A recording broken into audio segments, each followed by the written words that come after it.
Hi YouTube, it's Kathy, and this is my May 2023 reading wrap-up. If you're not already aware, I do weekly entertainment wrap-ups of everything I read, watch, and listen to, but today we're just talking about the books.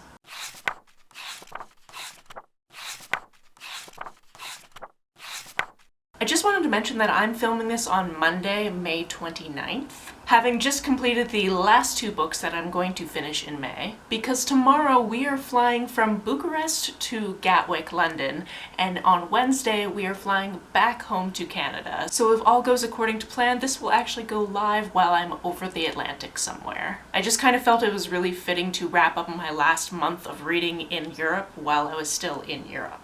I'm going to start with the nerdy hardcore stats and charts and then get into what I read. Also, I put chapter markers in all of my videos, so if you need to skip over anything or go back to anything, those are down below. Also, on your way down to check out the description box, make sure that you are subscribed and hit that bell notification so you'll know when I upload. In May, I read 11 things for a total of 3,469 pages. I just wanted to note that that means while I was traveling in Europe for 3 months and I was keeping up a 30-hour work week, I still somehow read 36 books, and I'm not exactly sure how that happened. That page count figure takes into account converting audiobook minutes to pages, so about 1,663 of those pages were actually about 48 hours of audio. The age breakdown for these books was 6 YA books and 5 adult books. I read 11 novels, which makes this pie chart look ridiculous. This month I read equal parts romance and mystery thriller, followed by fantasy, historical fiction, and horror. If you adjust by page count, not a lot changes.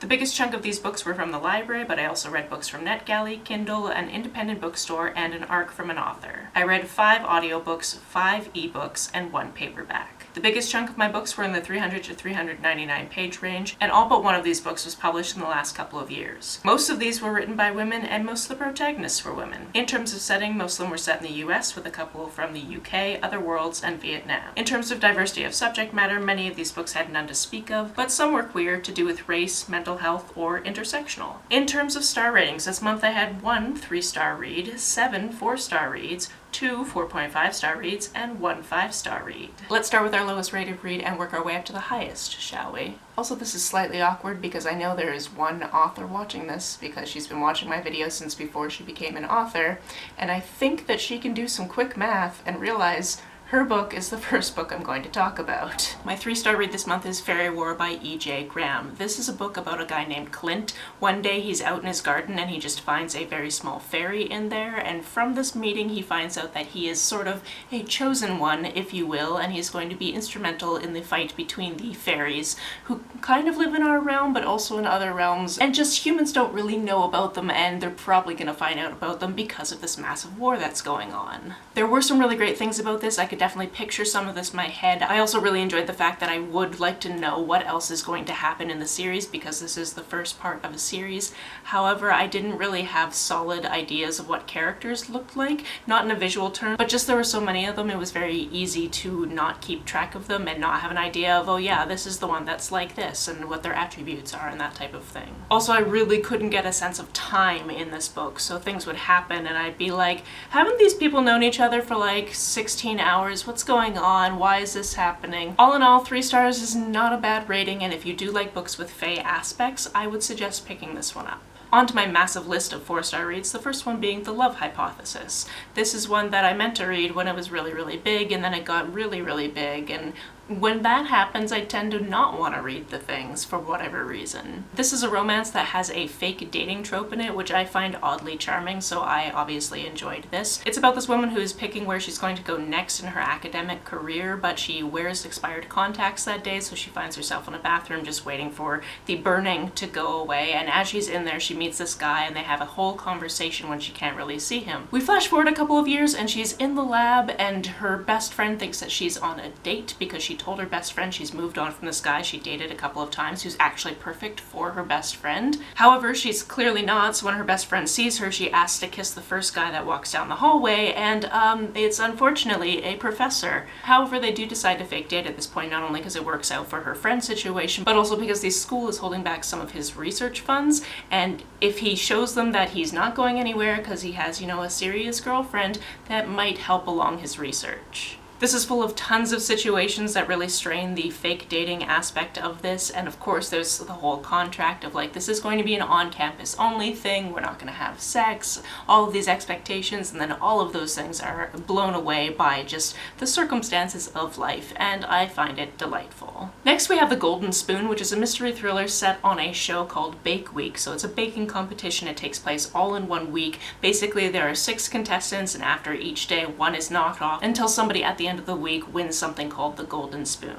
This is the book that had an ensemble cast, so all of these characters, as well as the woman running the show, get perspective chapters, and if you're listening on audiobook, all of them get their own voice actor as well, which is something I always enjoy. We also have some unreliable narrators going along, so you don't really know who you should trust, and when chapters break off, they definitely lead you to think things that are incorrect. And I always enjoy when a book can do that to me. I always enjoy when I feel like I know what's going on, and then I realize I do not actually know what's going on because it's this completely other thing that also makes sense. Something you may or may not know about me is I absolutely love cooking shows, and in fact a lot of what I've been watching while I've been here is a lot of YouTube videos about how to make certain foods, because I am just so excited about being home and having access to a kitchen and making my own food again, so this was right up my alley. Next we have Killing Time. This one is a dual perspective. Our main of the 2 dual perspectives is a teenager who is currently in her last year of high school. She's got a secret true crime podcast with her best friend. However, her mother hates her true crime obsession and has tried to squash it as much as she possibly can. However, we also get these other chapters in her mother's perspective back when her mother is in college, and a whole plot line that she's definitely never told her daughter about before. In the A plot, we find out that a teacher who is very, very important to our teenage character has been murdered, and she really wants to do a podcast to uncover what happened to this woman. Another thing I watch way too many YouTube videos on, you're probably aware of this fact, is true crime. I watch a lot of true crime, so obviously this was also right up my alley. I also just really enjoyed that we had these 2 different mysteries that mother and daughter were trying to solve, but like 20 years apart. I just very much enjoyed that. Next, that one outlier book on my graph that wasn't published in the last 3 years or so, we have The Murder of Roger Ackroyd. This one is from 1926 and is obviously a book by Agatha Christie.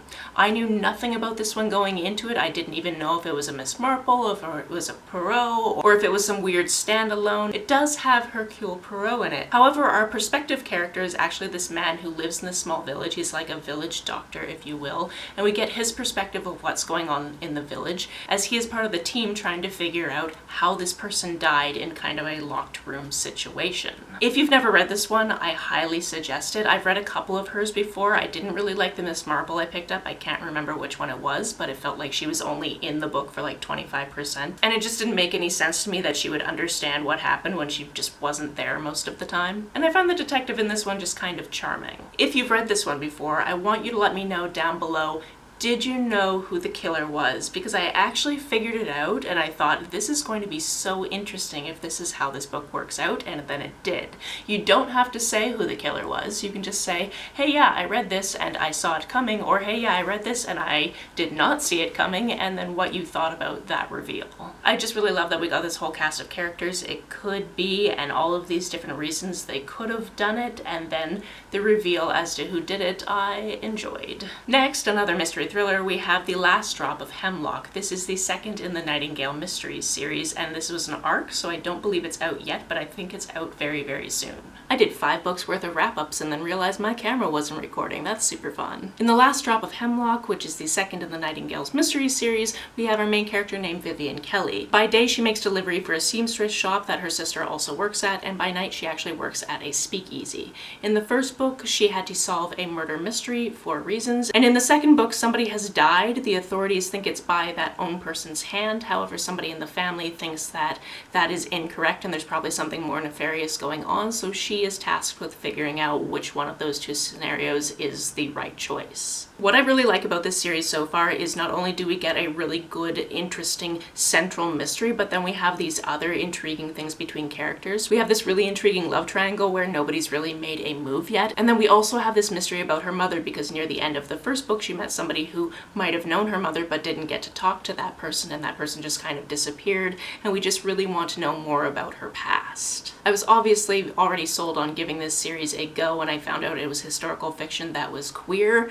but when it turns out that it's actually also really, really good, I just really enjoy that, and unlike the last book, I did not guess who done it in this one. Next we have She is a Haunting. This was my horror book as well as my book that was set in Vietnam. Our main character in this book is visiting Vietnam for the first time. That is where her father is from, and she hasn't actually seen him in about 4 years because he walked out on the family. Although she doesn't really want to see her father, she's accepted his proposal that she spend 5 weeks in Vietnam helping him with the final touches of the bed and breakfast he's been setting up there in exchange for him paying for her first year of university tuition, which she really needs because she doesn't want her mother, who has had no child support, have to take out student loans. However, when she gets there, she comes to find out that the property he's been fixing up has some issues with it, mostly that it is haunted. He, however, will not believe her, so she's decided to haunt this haunted house, as in play a bunch of pranks and tricks on him to make him understand that it is haunted so that he will let them leave. This is especially important to her because not only is she there, not only is he there, not that she really cares about him, but her younger sister's there, and she really doesn't want her